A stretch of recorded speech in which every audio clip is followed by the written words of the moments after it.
ajmo!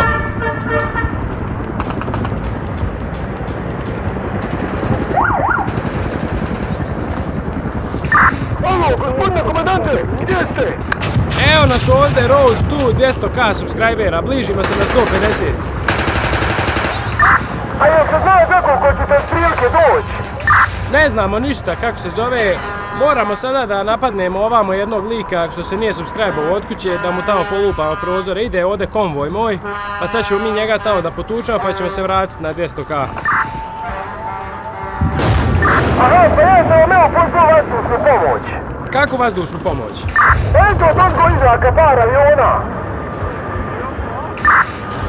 Aha, pa dobro, ništa, evo mi se krećemo ka 200k, pa sad ja trebam neki video da snimim ovdje, pa ćemo da se čujemo poslije. Aha, razumio. Ajde.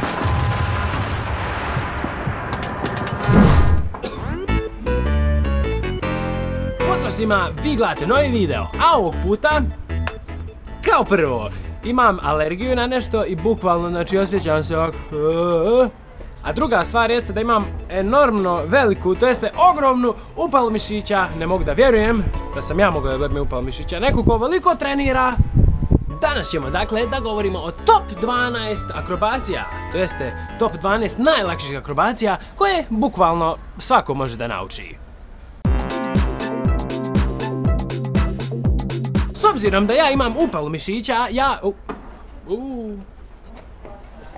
S obzirom da ja imam upalu mišića, neću moći da radim ove pokrete, ali pustat ću vam inserte u kojima ćete moći da vidite na šta ja to mislim. Ali, prvi pokret koji ćemo raditi danas, i ujedno jedan od najlakših, jeste jednostavno zvijezda. Zvijezdu mogu ja uraditi sa upalom, a ako ja mogu sa upalom, možete i vi bez upale. Joj, to je bilo bukvalno jedva, znači ovo je zadnja akrobacija koju ću danas da uradim. Evo snimamo neki video ovdje, jel smetamo?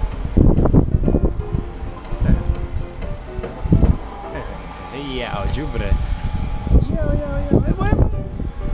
Možda je bukvalno pozvala policiju. Zamisli dođe policija u video. To bi bilo dobro. Zamisli dođe policija, a ja ovako, niđe veze, ovak sa ovom beretkom, ovak ljud se prepadnu, upuca me neko, niđe veze. Okej, to je bila prva akrobacija koja se zove zvijezda i to je prilično jednostavno. Naravno, pored zvijezde imate i onu vaga, špaga, most, kolut naprijed unazad, dobro, to vam je ono najlakše, bukvalno. To i nisu akrobacije. A sljedeća akrobacija, to jest opet dalje akrobacija, jeste handstand, to jeste stojanje na rukama. Stojati na rukama zna svako u principu. Znači to su dvije slike, znači znate šta je stojanje na rukama, to mislim da ne moram ni da mnogo pokazujem. Imate tutorial, nekoliko, ja mislim tutoriala 2-3 na mom kanalu i možete jednostavno da pogledate i da to sve naučite. Treća akrobacija o kojoj ćemo danas pričati, treća po težini, po meni jeste kick-up. Kick-up u principu ne treba mnogo vremena, ali treba malo vremena da bi se naučio, nije baš mnogo lagan. Jednostavno, ja trenutno nema teorije da imam upalu, znači trbušnih mišića, grudi i svega. Pokazat ću vam znači insert.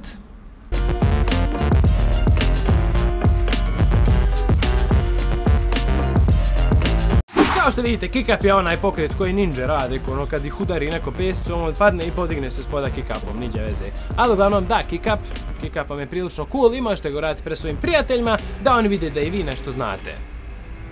Niđe veze, ali sljedeća akrobacija jeste premet unaprijed.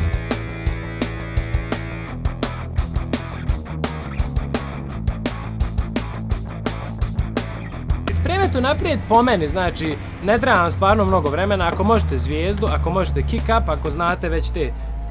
Evo opet ove. Šta radiš, babara? Manje više, za premet unaprijed ne treba vam mnogo vremena, nego jednostavno treba malo više vježbanja. Postoji vjerojatnoća da ćete pasti više puta, ali ako znate zvijezdu i kick-up i ako već imate iskustva sa tim pokretima, sa tim trzajima, već ako ste se uveli u to, ne bi trebalo da vam predstavlja problem. Ali zato B-kick jeste mnogo lakši od svih ovih. U principu pogledajte o čemu se radi.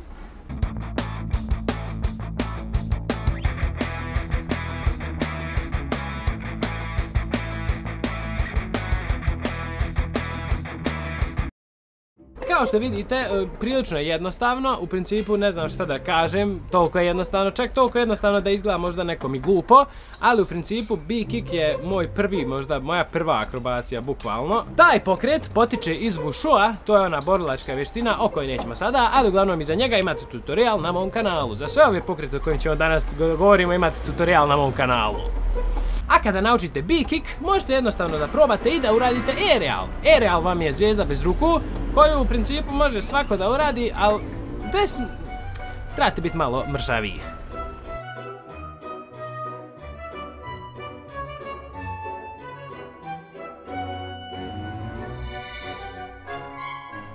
Ali naravno mogu da je uradi i deblje osobe, ali ne bi trebalo da predstavlja problem. Ako znate B-kick, samo probajte malo da dignete noge gore, glavu dole i da odete preko glave, znači jednostavno i prilično.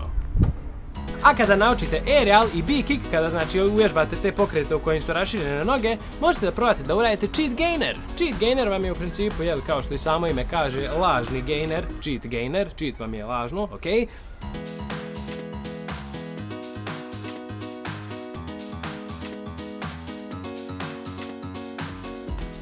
Da biste uradili cheat gainer, potrebno je malo više vremena, nije baš toliko lagano, znači izgleda jako lagano, glupo izgleda, ljudi ga odrade, ja ga uradim bukvalno, trenutno ne mogu, jer ima upal, ali inače odradim ga, znači sad bi mogu ovako izmjesta, ima snimaka gdje ga ovako radim, bez veze, znači baš lagano kad ga naučite, ali da bi se naučio, treba malo više vremena.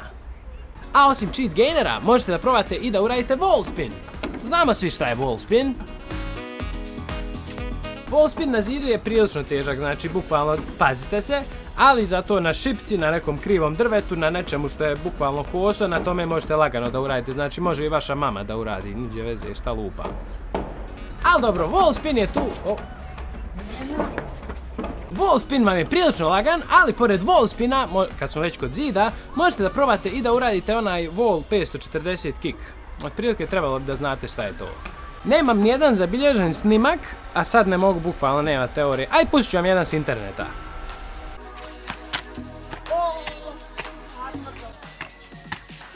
A kada sve to naučite, znači kad znate i cheat gainer, kad već ufuravate se tu, znači wall spin, dolazite do salta, možete probati salto unazad. Znači ja sam napravio 3 tutoriala za to, znači mislim da stvarno možete to nekad da naučite.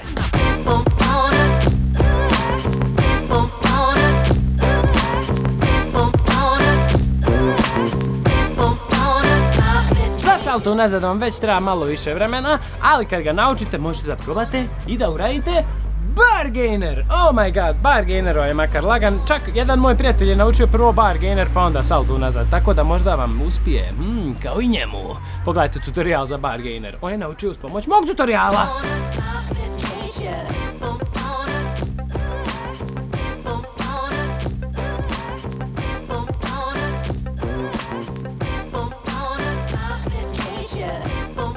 I onda, da biste prešli na neki drugi salto, preporučujem vam salto u stranu. Da, salto u stranu vam je u principu lagan. Može lako da se vježba bez da se povrijedite, znači kao i salto unazad. Dok salto unaprijed u fazon morate se baciti jednostavno.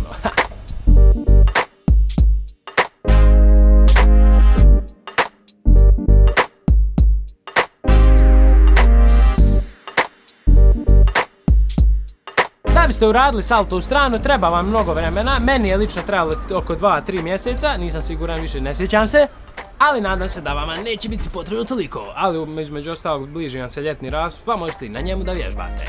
A mi smo stigli do kraja, pogledajte klip u kom pričamo o saltu, kako uraditi prvi salto, ima 3 dijela, znači preporučujem kako početi freerunningom, to su sve klipovi u ovom fazonu koji vam mogu pomoći. A sve u svemu ja se nadam da sam današnjim klipom koliko toliko bio zanimljiv i da sam vam pomogao. I da, idite gledajte neki sljedeći, a ja sad trebam da idem kući i trebam da idem da trčim iako imam upal mišića i alergiju, ali ipak 90 kila imam, tako da moramo malo da smršamo. I eto da, to bilo sve što se tiče današnjeg videa. Pozdrav veliki od generala Gajića, niđe veze, subscribe-ujte se na kanal i kliknite na zvonce i idite gledajte neki sljedeći klip. Da, vidimo se, ćao!